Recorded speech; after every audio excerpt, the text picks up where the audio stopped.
श्रियकान्ताय कल्याणनिधये निधयेऽर्तिनाम् श्रीवेङ्कटनिवासाय श्रीनिवासाय मङ्गलम् लक्ष्मी सविभ्रमालोकसुभ्रूविभ्रमचक्षुषे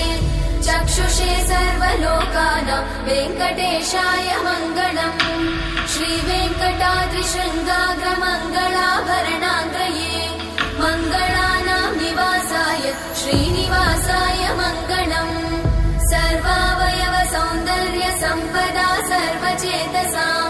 सदा सम्मोहनायास्तु वेङ्कटेशाय मङ्गलम्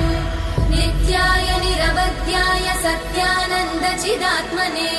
सर्वान्तरात्मने श्रीमद् वेङ्कटेशाय मङ्गलम्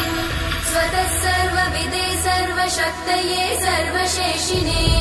सुलभाय सुशीलाय वेङ्कटेशाय मङ्गलम्।